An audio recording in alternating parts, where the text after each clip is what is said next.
What's up YouTube, this is your boy Nick here, and today I'm going to be doing the biggest prediction video I've ever done on this channel. I'm going to be doing the WrestleMania 33 predictions, presented by, and this year's WrestleMania is presented by Snickers. You're not you when you're hungry, Snickers satisfies. And we also like to send out a special thanks to PitBull featuring Flo Rida and Lunchmoney Lewis for the official WrestleMania theme song. Is called GreenLight, and it is available on now on iTunes and Spotify. Alright guys, we're gonna kick things off with a match that was just announced last night on Monday Night Raw. It will be the man, the architect, Seth Rollins, going one-on-one with the Game, Triple H, in a non-sanctioned match. And last night on Raw, they had signed a hold harmless agreement, which means should anything happen to Seth Rollins this Sunday at WrestleMania, Seth Rollins cannot sue Triple H, Stephanie McMahon, or the entire company for what happens to him at WrestleMania. Now, this whole thing started years ago, back during Seth Rollins' days in NXT, where he became the very first ever NXT champion.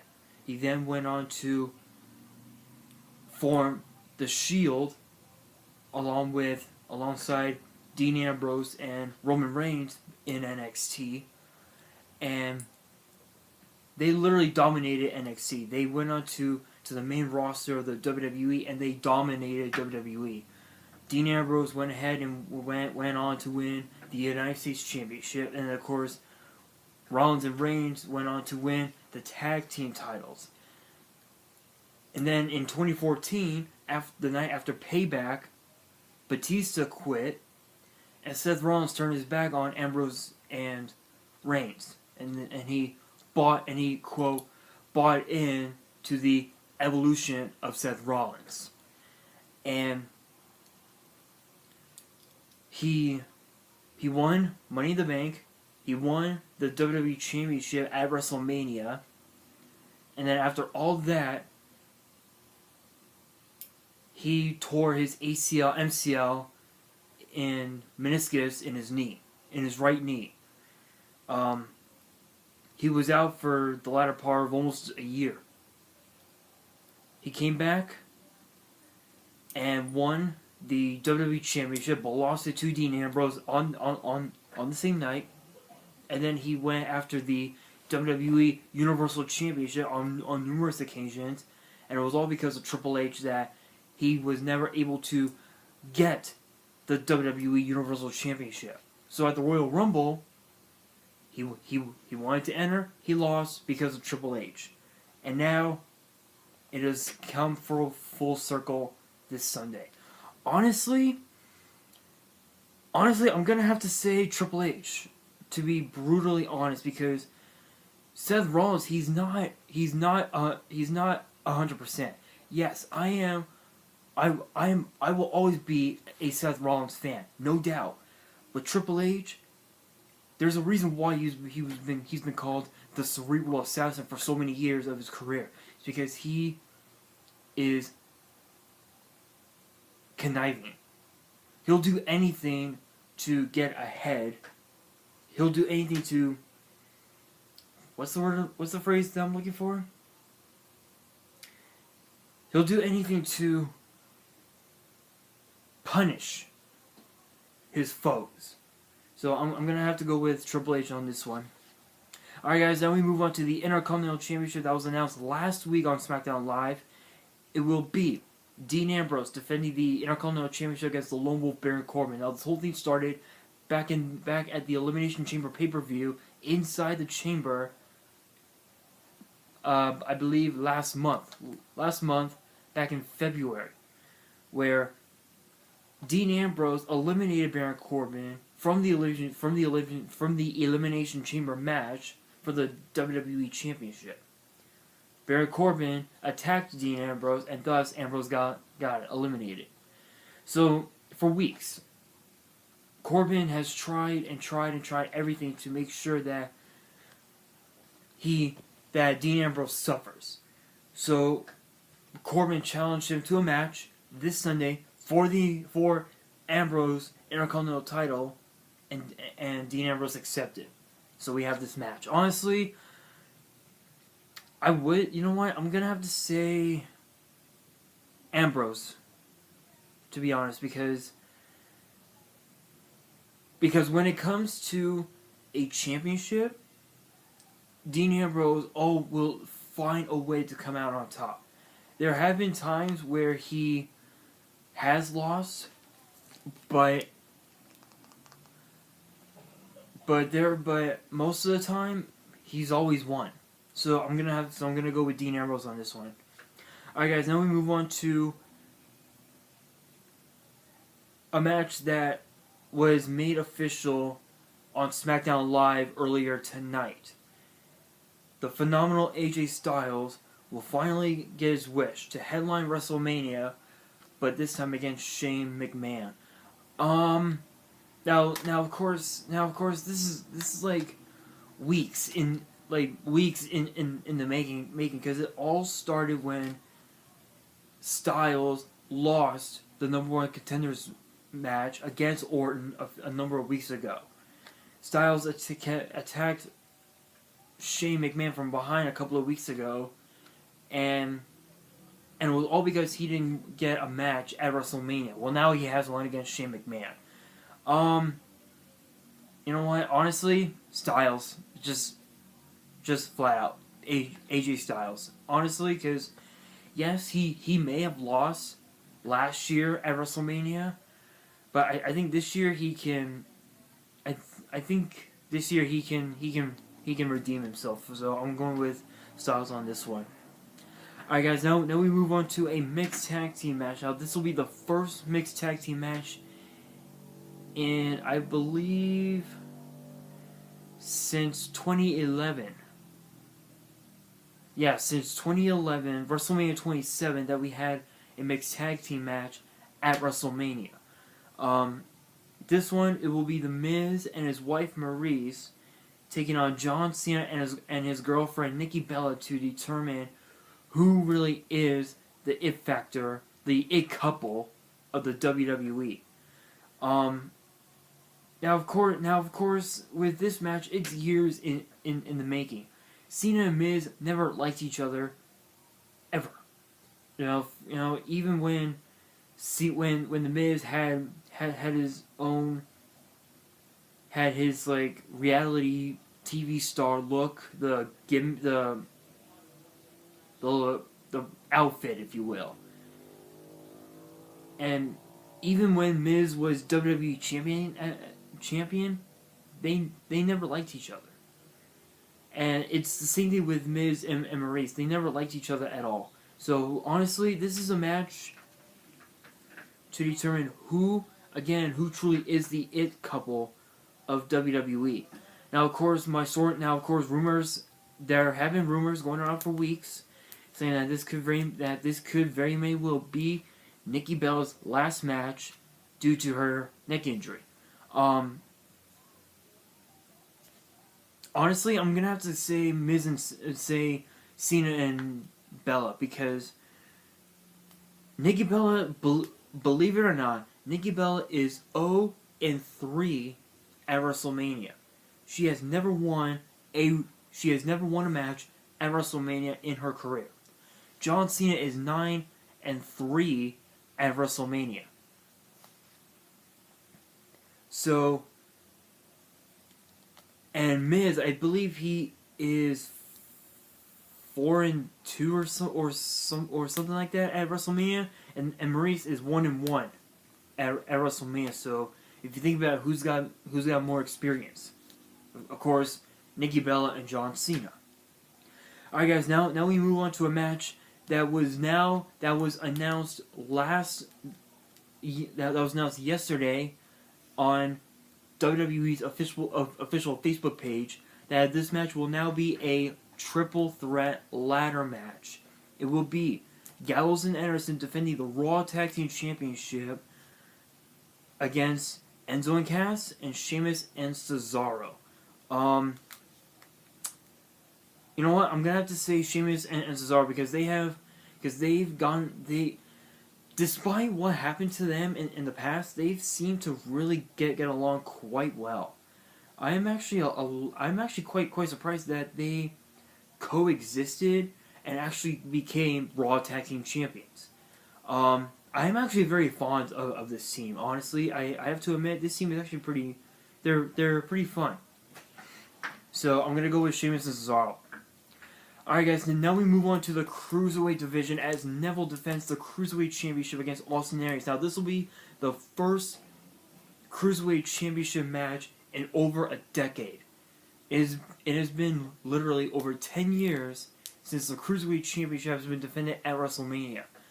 I believe the last time the Cruiserweight Championship was defended at WrestleMania, I believe it was WrestleMania 20. Yeah, so it's been about, so it'll be 13 years since the Cruiserweight title has been defended at WrestleMania. You know what? Honestly, this is a huge thing for both Neville and Austin Aries, because with Aries, this will be his first. Well, actually, for both of these men, it'll be their first match at WrestleMania in their whole careers. They both came from different worlds, you know. Austin Aries came from a wrestling world where there wasn't very many people in the audience. Neville comes from a wrestling world where he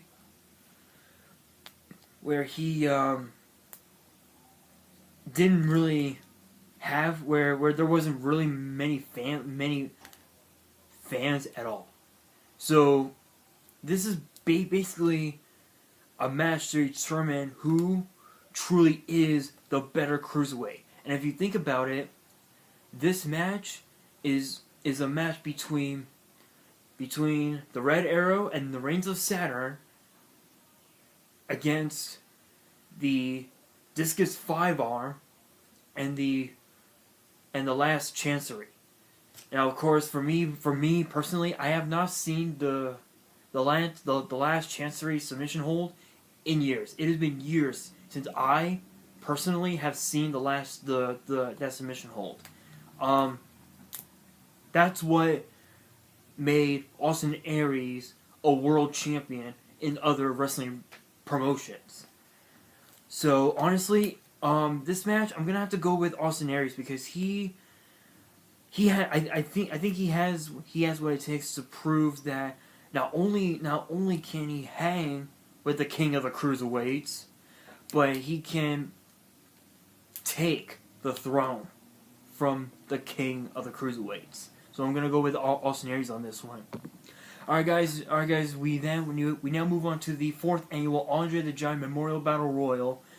Now for those of you who have not seen the match, the rules are simple. All 20, I believe this will be a 30-man Battle Royal. I believe, I'm not so sure.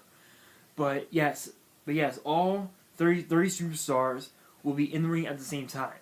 Elimination occurs when you're thrown over the top rope and both feet must hit the floor. The last superstar standing will win the Andre the Giant Memorial Trophy.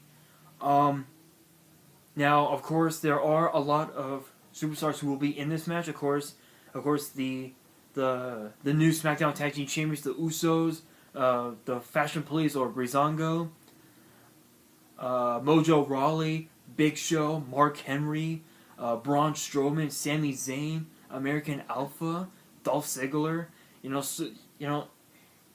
So many superstars from both Raw and SmackDown Live will be in this match. And I've heard a rumor that there will be a couple superstars from NXT who will also be in this match as well. Honestly, I can't predict who's going to win this match because when it comes to battle royals, there's really no predicting. There isn't.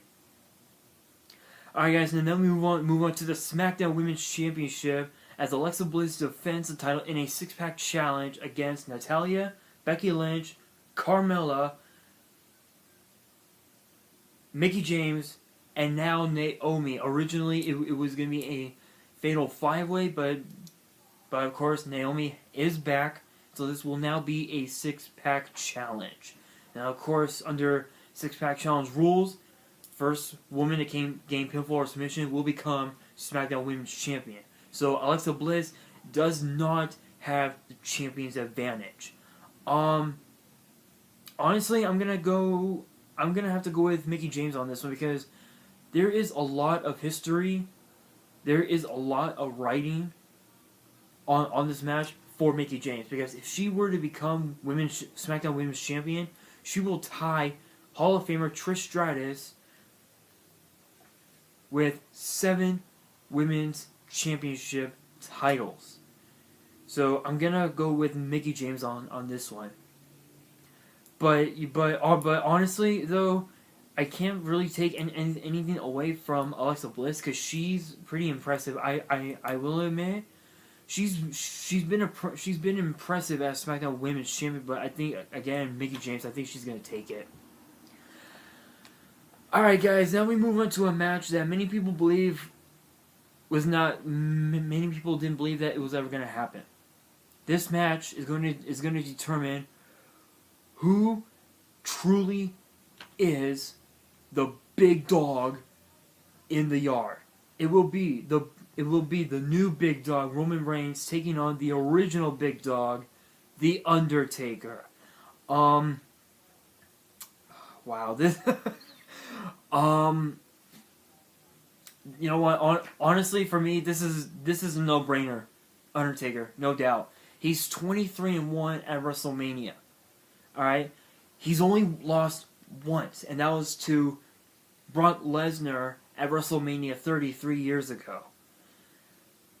But with Roman Reigns, he's what? He's won 3 WrestleManias? Like 4 WrestleManias, so he's what? 1, 2, 3. He's like what? 3-1 at WrestleMania. So yeah, and Undertaker is 23-1. If you think about it, who's got the upper hand? It's obvious that the Undertaker has the upper hand. So I think Undertaker is gonna take it home and prove once and for all that Roman Reigns is not the big dog. But there is an upside to this. If Roman Reigns does pin The Undertaker at WrestleMania, not only will Undertaker be 23-2, but he will have surpassed The Undertaker as the true big dog in the big yard. So, but honestly, Undertaker, no doubt. Alright guys, now we move on to the Raw Women's Championship as Bayley defends the title against Charlotte Flair, Sasha Banks, and Nia Jax in a fatal 4-way elimination match. Now, of course, under elimination style rules, once you're eliminated, you are to leave the ring and go back to the locker room. Last woman standing will become Raw Women's Champion. Bayley, much like Alexa Bliss, Bayley does not have the champion's advantage. And of course, this whole thing started when Bayley entered the WWE the night after SummerSlam, where she wanted to prove not only to Charlotte but to the entire WWE universe that she does belong, and she proved that on Raw, after I believe the Raw after the Royal Rumble, or like a couple of weeks after the Royal Rumble, where Bayley defeated Charlotte to win the Raw Women's Championship. Now, of course, she may have had help from Sasha Banks, but it was only to even out the playing field, of course. And then she defeated Bayley, Bayley defeated Charlotte there to retain the Raw Women's Championship. Thus, Charlotte is now 16-1 in pay-per-view matches for the Women's Championship. And now it has come full circle for this Sunday. Honestly, I'm gonna have to. You know what? I'm gonna make two predictions for this one. I'm somewhere between Sasha Banks and Nia Jax. Sasha Banks because she failed to win the women's championship last year at WrestleMania, and I think that this year she can do it. I think I think this Sunday will be her night. However, on the other hand, Nia Jax, she's been dominant. She dominated the entire Raw Women's division and put the Raw Women's division on notice. And for someone like Nia Jax to be in this match is huge. It's a huge opportunity for Nia Jax to prove not only to herself, but to the entire world that she is championship material. So I'm going to be honest. I'm going to say Sasha Banks and Nia Jax. Alright guys, now we move on to a match that many people believe that it was never going to happen. It will be the United States Champion Chris Jericho defending the United States Championship against Kevin Owens. Now of course,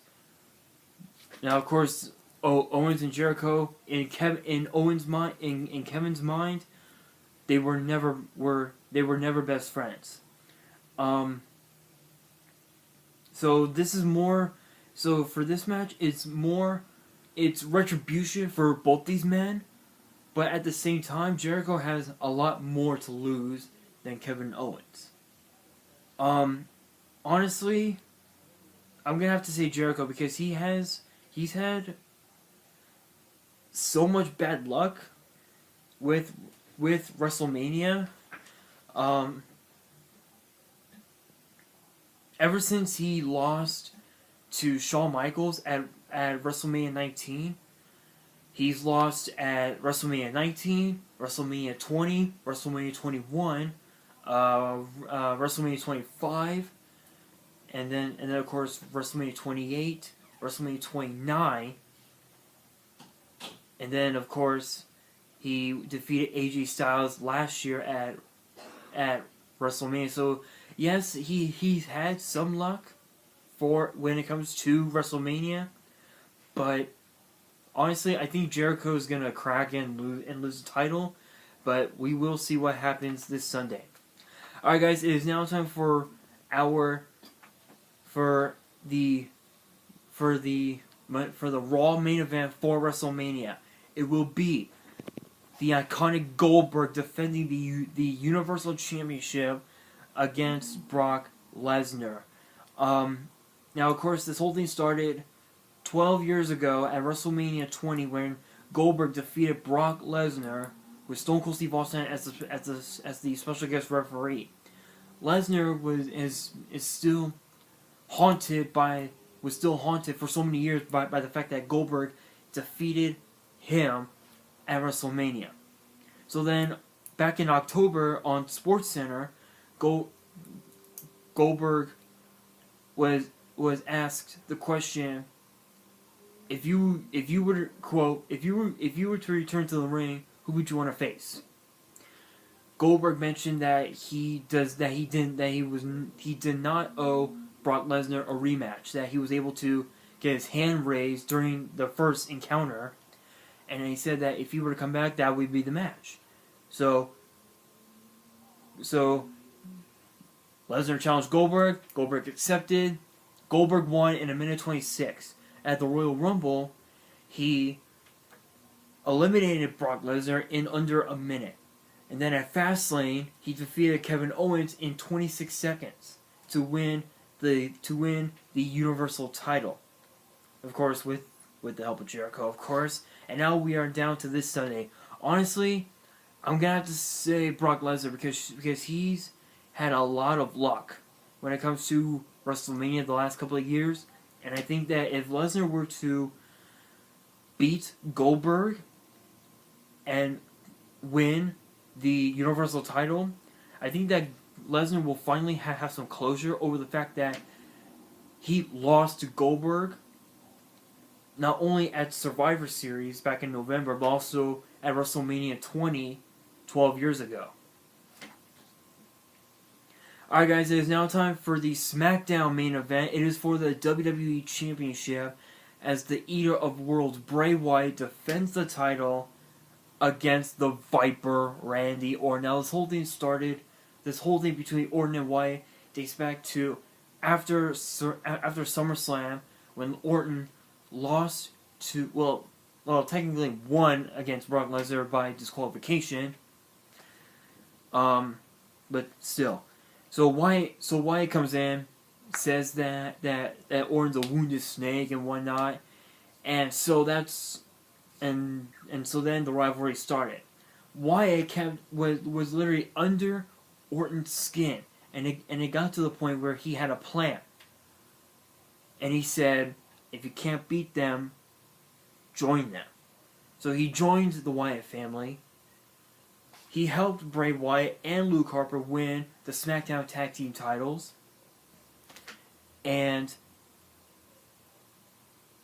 he ended up turning his back on Bray Wyatt when he was given the key, when he was given the, quote, keys to the kingdom.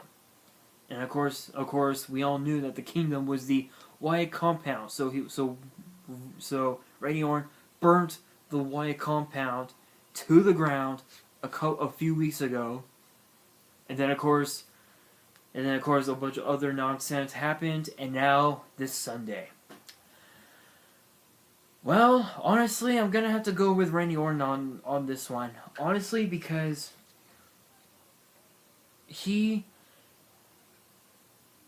Randy Orton is one of those guys where, when it comes to the WWE Championship, or even when it comes to a regular one-on-one match or whatever, he'll stop at nothing to win a match. And I think in this case, he'll stop at nothing to become a 13-time WWE Champion. So I'm going to go with Randy Orton on this one. Alright, well that is it for the WrestleMania 33 predictions. Hope you guys enjoyed the video. Be sure to give it a thumbs up, and remember to post comments below on your predictions on the WrestleMania 33 match card, and be sure to subscribe and bell me for more WWE and Yu-Gi-Oh opening videos. And on that, this is your boy Nick here, signing out.